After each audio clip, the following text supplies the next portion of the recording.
Adventure in Pipeman on W4CY Radio.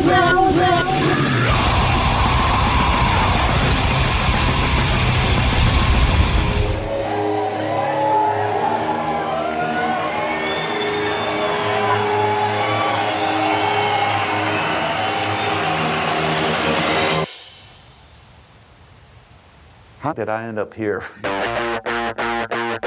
I would like to now invite you into where Collective Soul started. October of '93. I didn't have a band. It was just me in a basement making these songs. And Brother Dean was going to Georgia State. And I said, just take this tape in there. He started playing Shine. And people loved it. It was crazy. People called in, what is this song? I want to hear more of it. It was like, within 2 months, we're #1 on MTV, everything.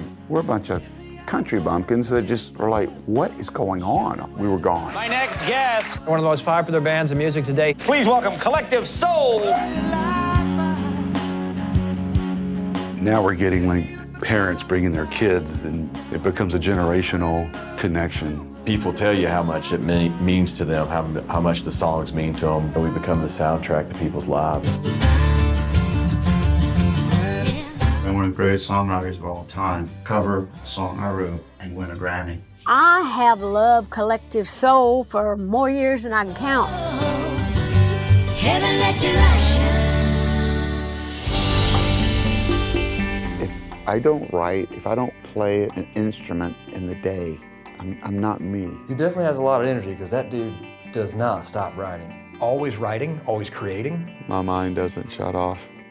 The idea comes quick, and then the song comes within an hour. Then I send it to Sean, he goes, all right, keep working. It's not the same wherever I stumble without you. At 15, Ed was in a terrible car accident and lost his best friend.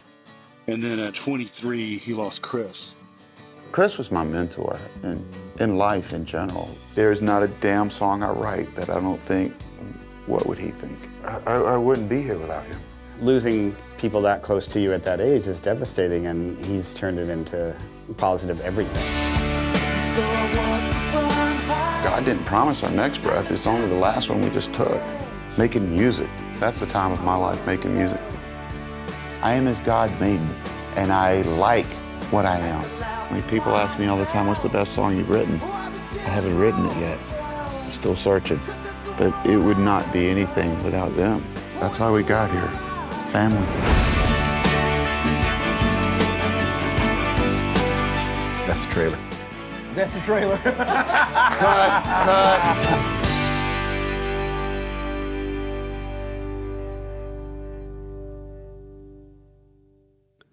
This is the Pipeman here on the Adventures of Pipeman, W4CY Radio, and I'm excited about our next guest who killed it at Bourbon and Beyond back in September and has a lot of other things going on that are really cool too. So let's welcome to the show Will from Collective Soul. How are you?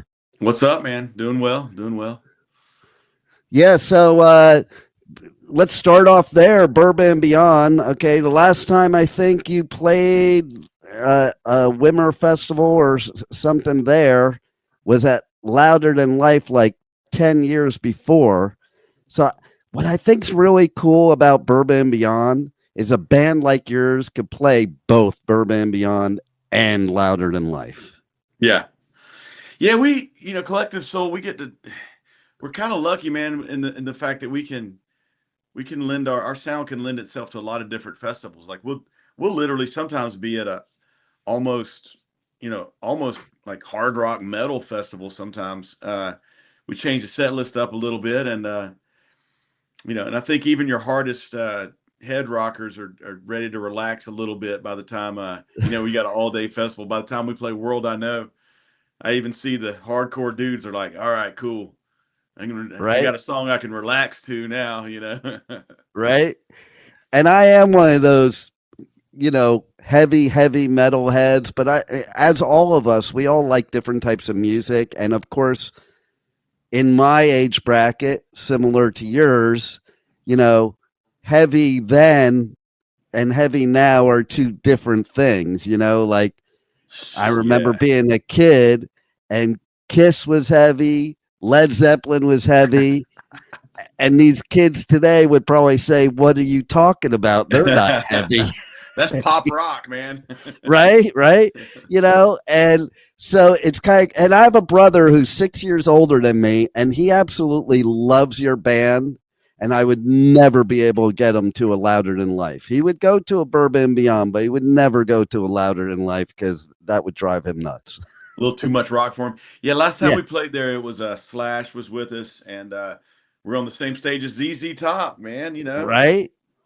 That's pretty cool, right? Yeah. And so I did get lucky enough because when I'm at these festivals, of course, by the time I get out of the press area, it's usually like nighttime and it's time for the headliners. Like, I think the last one I went to, I got out just in time for the headliner. But I was lucky enough. I don't know if it was lucky. I probably scheduled it that way, to be honest. But I made sure I was at your set at Bourbon and Beyond. And you guys killed it there, man. Oh, thanks, man. Yeah, we've been doing it 31 years now, and we got Johnny Rabb on drums now. He's been with us since 2012. Jesse Triplett since 2013. The band is really fun, really fun lineup we have right now. We feel really strong about what we do, and we try to take pride in it and put the best out there we can every night, man. See, I love that you said fun, because it amazes me how many artists are in the band and are not in the band, in the music world and not having fun. And to me, if you're not having fun in the music business, it is the wrong business, because everything outside the fun kind of sucks. Yeah, and you're playing music for a living. I don't know, man. I think that's just one of the philosophies we have. We call it a celebration. It's not a job. It's not the job is all the hours out off the stage. We call it a celebration, man. So when we're on stage playing music together, and we include the people in the audience. It's a celebration of life for everybody that's there, and our personalities, the way we get along, we have fun on stage. We have fun doing our thing. I love that, because it's funny, I go and I do festivals all over the world. And I remember a couple years ago, I was at Hellfest, and there was one artist, huge artist. And all he talked about in the press conference is how much touring sucks. And I'm thinking to myself, man, that would be the most fun part for me. Like, it might be time to end the music career if you think touring sucks, because that's kind of the biggest part of it, besides writing music too. Like, both of them should be super fun, Yeah, I always say that other than affording a lifestyle, everybody's got to make money. But other than that, my favorite things about what we get to do are touring around, meeting new people, playing in front of different audiences. And then the other thing I love is I'm able to, have friends that are, legends or peers of mine. We just last weekend we were at a festival in Destin, Florida, and we were hanging out with Cheap Trick and Styx, nice, 38 Special. All these guys we're already friends with, and then you see them again, and it's really gives me a lot of positivity when I'm hanging out and talking to those people. Yeah, because like for you, a lot of your friends are out on the road anyway, so like that's where you go see your friends, right? A lot of times, yeah. And same thing with those cruises we do. We're on the Summer of '98 cruise in February 2026. But yeah, man, all those bands on there we're all friends with, and so we're stuck on a boat together for 4 or 5 nights, and we have fun together. And I wanted to ask you about that, since you brought it up then. Like, how do you dig as an artist being on a cruise opposed to a normal festival? Because like I've done Shiprocked, and for years they asked me to do it. I'm like, no, I don't think so. No, I don't think so. And now that I've done it, I'm like, oh my God, I would do these cruises all the time. They're badass. Yeah, we have fun. We get one now. It seems like we're pretty consistent. There's one a year that we're doing. Yeah, they're fun, and we actually got a lot of fans that we enjoy talking to also. And I know that sounds weird with some musicians, but I enjoy hearing the feedback about Collective Soul. Most of our fans are really inspired by the lyrics, and they tell me stories about their lives and how music has affected it. And I find that to be, I can talk about that for a long time. I found that to be like one of the mysteries of the world is why is music so powerful? You know, why can it, you know, I'll use the word change your life, you know? Yeah. And I'll only say that because, you know, in the beginning when we were doing this and people would say, you know, your song saved my life or got me through a point, you know, changed my life. We didn't take it too serious. And then after decades of touring and hearing the same things, you kind of start to understand a little bit about what they mean by that. And music, man, it's you know, you already know how powerful the force is, but to me the question is, you know, how does it get to be there? And it's a combination of lyrics and melody, but it somehow can nail your soul, man. It can go right to your soul, and it can take you back to a certain time. It can remind you of a certain smell or flavor, you know, in the blink of an eye. Just those frequencies hitting your ear can change the way you feel. And I love that. I know it's a fact, but I like to contemplate about what that really is sometimes. Yeah, that's cool. And, you know, based on what you're saying, I think to myself, yeah, when you're like young in the beginning doing this and people are saying to you, you're like thinking, yeah, that's weird or something like that. A little bit. You know? Yeah. And then as you get along in your career, you realize that, man, music does change lives. It's the best therapy there is, you know, both for you, the artist, me, the listener, you know, and I mean, it's funny making a pun on your band name, but I feel when I'm at a music festival, it's like a collective soul there. Like there are no outsiders. We're just all there to share this experience that, you know, makes us feel better about everything and escape all the bullshit in the world. That's right. That's right. I mean, nice pun, but yeah, you totally become a collective kind of consciousness when you're at a show together as an audience and the band. Yeah, totally. And so it blows my mind too, and it must blow your mind, okay, that this year, 2025, you celebrated the 30th anniversary of your self-titled album, what they call the Blue Album. It's funny how so many of these type of albums are like colors, like Metallica's Black Album, and you know, and Beatles. Exactly. They had the white, the red, and the blue album. So, like, does it trip you out that, like, you probably never thought way back when in '95 that you'd be celebrating 30 years of this? Yeah. No, we didn't think that way. We definitely were always thinking about like what was very next. We weren't thinking we made it. We weren't thinking, look how cool we are. We're on MTV. But we were always thinking about the next thing that was right in front of us. We always wanted to do, you know, the next record or the next whatever it was. I mean, Collective Soul, we released our first 5 records in 7 years. Nice. So we weren't like stopping and smelling the roses. We thought there was so much work to do.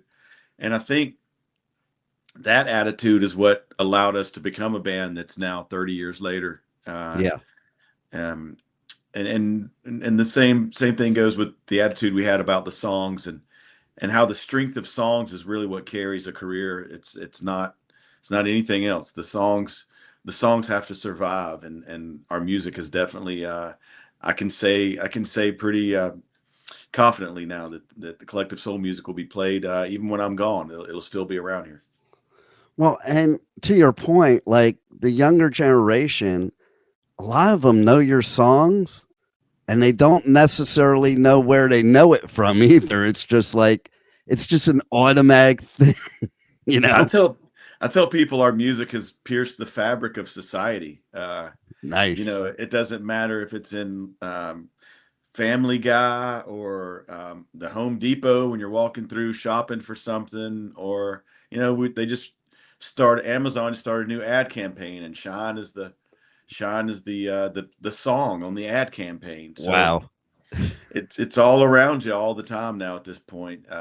And yeah, the kids, man, they go to the playlist, they check it out. They're like, okay, I like this 90s rock, and they hit the playlist, and and I'm sure some of them were turned on to it by the generations ahead of them, by their parents and people that they looked up to. But there's just as many 20-somethings in our crowd now as there are 50s and 60s, Isn't that cool nowadays? Like, I remember back in the 80s, like, I would have never, when I was a teenager, go see a band that was like in their 50s, 60s or whatever. And also my dad would have never taken me to a show. And it's like nowadays, like I take my kid and my grandkids to shows. Yeah. It's not a big deal for us to see 3 generations at all. You just mentioned it. Right. It's not a big deal for us to see somebody in their upper 50s, 60s, their son and their grandson, man, and that's made my hairs stand up right now. That's one of the coolest things that I think we can be a part of when we're all of a sudden, also now we're a part of a family's memories, things they got to create and do together. And that's super powerful and super cool. It is totally cool. Now, let's step aside from Collective Soul for a second and talk about your new solo album, because you have some badass music of your own, and and then also you took over your dad's reel-to-reel studios. And how does that feel? Yeah, that's like something that first off, that studio, reel-to-reel in Atlanta, there's no Collective Soul without that studio. That's where we all met. That's where Ed honed his craft. We watched Ed hone his songwriting craft, and he was head engineer there at my father's studio. Wow. So he opened that studio in 76, and when my dad passed away, 2018, I just went in there a couple months after he had passed, and I was like, I'm not letting this place go. So I've breathed some new life into the place, and I'm producing a lot of people down there. It's mainly it's mostly people from out of state that are coming in to work with me. So I tell people it's a recording studio, but it's mainly a production house. Most of the stuff in there is stuff I'm producing or co-producing. That's pretty cool. And I think it's cool what you did, because people will take 2 different roads when their parents pass away. Either they will take over the quote unquote family business, and others can't handle it. Like, I'm thinking, like, you walk in there after a couple months and there's got to be a lot of ghosts in there, not literally, but and maybe literally too. Maybe literally too. There's some spirit in there that's definitely my father's, right? I love that. So it's kind of a weird feeling, right? Totally weird feeling. I embrace it and enjoy it. And ultimately, I grew up in that studio. I know how to play almost every instrument, and I've seen every style of music go through there from the youngest of ages. I was playing drum tracks for singer-songwriters when I was 14 years old. I was already playing drum tracks for studio sessions. Nice. So ultimately, I've always wanted to do more producing. I've produced some stuff on the side, and you mentioned my solo record as well. But once my kids were all grown up, I've got 3 boys.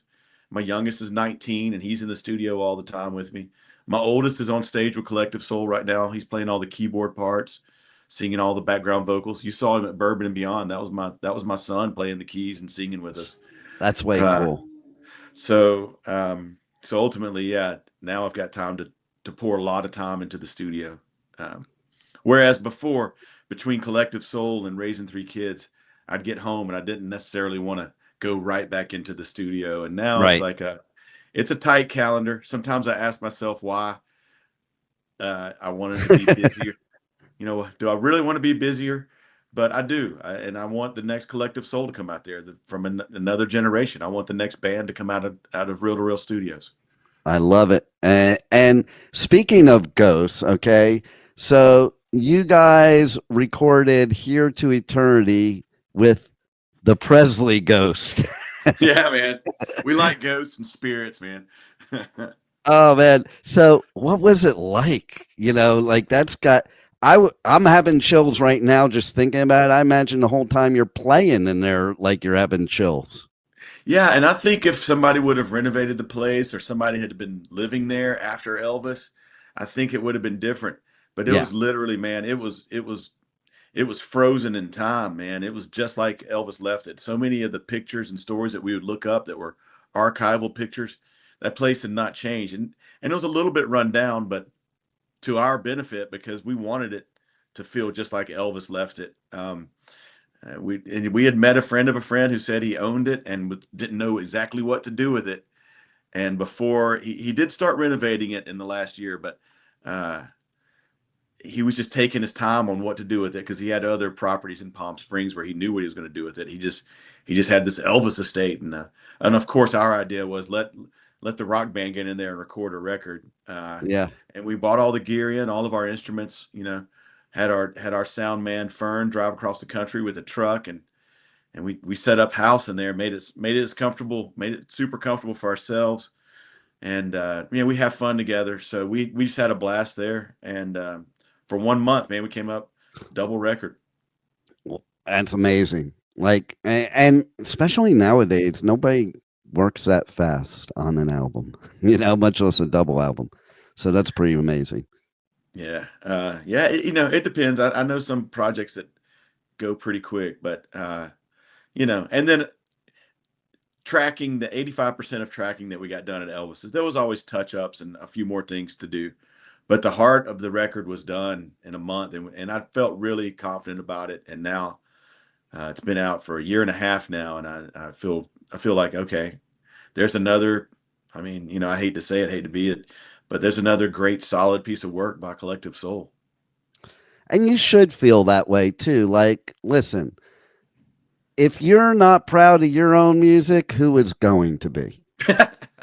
Right? It's gonna be a tough sell, man. I know. And it is a tough sell because then you got to like fake it. And you see that sometimes with artists. There's artists that fake it, and there's artists you can just tell that their whole heart and soul is into it. And that's, I think, what moves people when it's that. Yeah. And what you said earlier too about us having fun on stage. We hear that all the time, and it's nothing that we're forcing.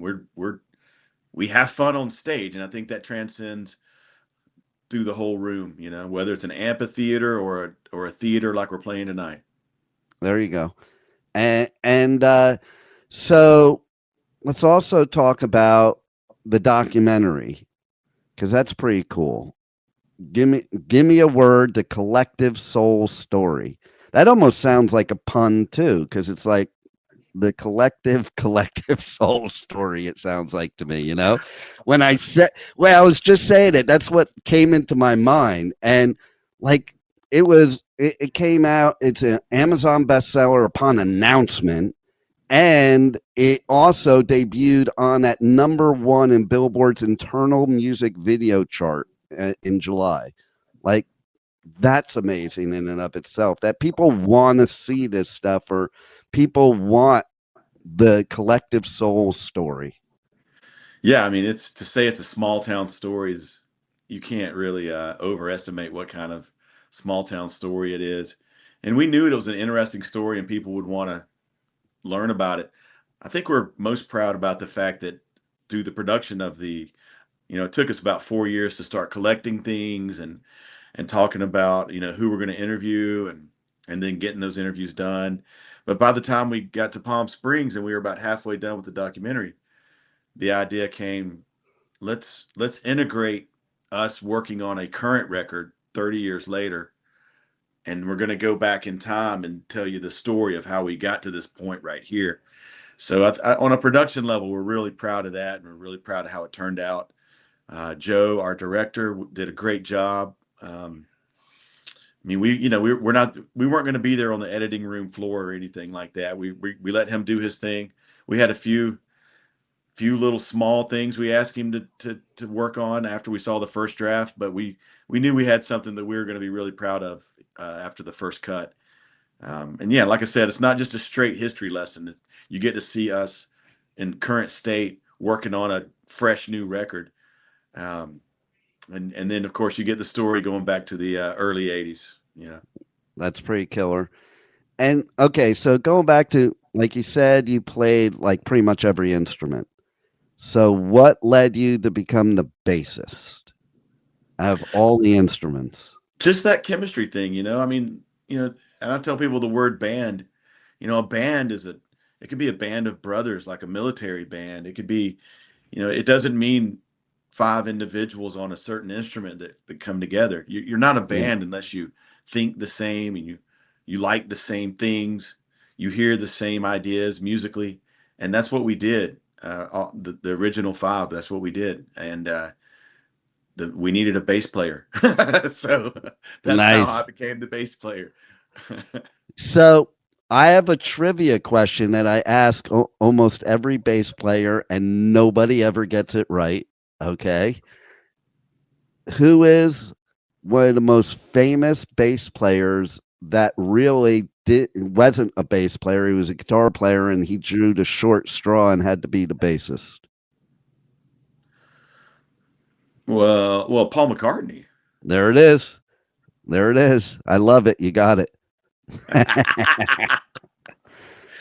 And it's funny because I was a total Beatles fanatic when I was a kid. And until I knew that, then I went back and I listened to their songs. I'm like, holy shit, he does sound like he's playing guitar when he plays bass. And I never noticed it before I knew.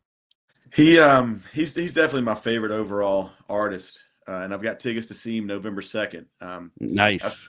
I've seen him once live.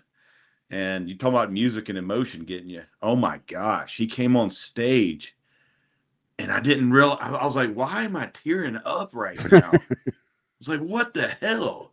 I couldn't stop it.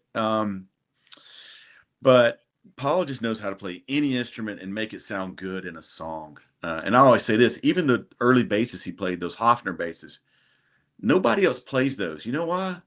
They sound like crap, man. I don't know if we can cuss on your show or not. You can say whatever you want. He's the only dude in the world who can even make it sound decent. I remember first being on tour in Europe, and we were in Germany. I'm like, I'm gonna check out a Hofner bass, maybe get one. You know, Paul McCartney played that in the early Beatles, and I did not even think about purchasing that thing. It was all bass players will tell you it's not a fun bass to play, and it's not a very good full sound. But of course, by the time he got to his Rickenbacker days, then now you got something I can play. So I've definitely got a nice Rickenbacker, and I've used one on recordings before. Nice. You know, I'll tell you something that really I loved and blew my mind. The documentary, not the one Get Back, but the other one where he's with, I think it's with Rick Rubin, and that one was great. Listening to the tracks. Yeah, they had the tracks. They had them stemmed out. So you could turn them up and down, and that's super cool. Just super cool to watch. Yeah, and so what blew my mind was they were listening to one song, and Paul just goes, "Man, back then I was just playing with my bloke John," and he goes, "I can't believe I was playing with John Lennon." Like he was fanboying out over John Lennon, and I thought that was the coolest thing. Yeah. I can't wait to see the tour. He does there's a Lennon tribute, and there's also a Harrison tribute. So I'm sure I'm gonna cry again. I know, right? But well worth it for sure. And so and I want to go back to one other thing. You talked about liking Ghosts. So I'm just putting this out there to Danny Wimmer that the next DWP festival you have to play on is Incarceration. You know about that one? I don't know about that one. Okay. Scare me. Okay. It's at Shawshank Prison. Oh man. And that is a haunted prison, actually. And they have like a haunted house thing going on there during the festival. They even have there's a working prison next door where people are out in the yard. And it's like, I tell artists, it's like you're Johnny Cash. You're playing for the inmates, man. Oh, hell yeah. And That's cool. And it is like, I do a lot of festivals. There's gotta be ghosts there. There's definitely ghosts there. Let me tell you, Will Revis from Mushroom Head and Killer's Confession, he told me that he was in there's a torture room, and he filmed a video and came out, and he had scratches all over his chest, like bleeding scratches. Like is definitely haunted. Like, Wow. but it is so cool because, like, my youngest daughter, she'll call me before every festival. She was like, "Oh, are you excited about this one?" I'm like, "Well, it's a load of fun. I love doing it." I don't know if excited's the key word when you're doing it every week. Mhm. But then when I did Incarceration the first time, I called her up. I'm like, "Now I'm excited. I'm calling you from the prison yard of Shawshank." Dang. Right? So Super cool. I'm putting that out to Danny Wimmer. We need to get you on Incarceration for sure. We'll try anything. Tell Danny we're good for anything. There you go. Do you have anything else you want to share with the listeners we haven't covered that you want to let them know that's coming up? No, we do have a record coming out in the spring, and we're always on tour. We do have a really fun 3-night. We're trying to get where we can maybe take a whole week and get a residency going, but we're doing 3 nights in Vegas early February. Nice. Just check Collective Souls socials. You'll find out the information, but we're there at the Venetian, and that's going to be a fun deal. And we're also doing that Summer of '98 cruise.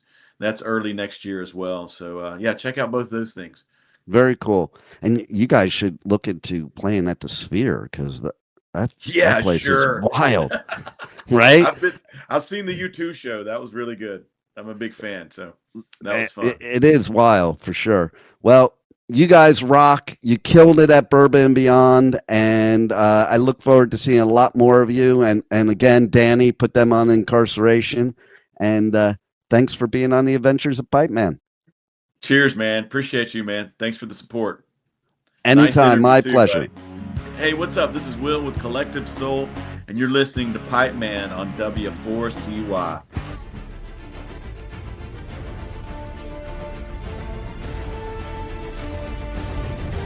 Thank you for listening to the Adventures of Pipeman on W4CY Radio.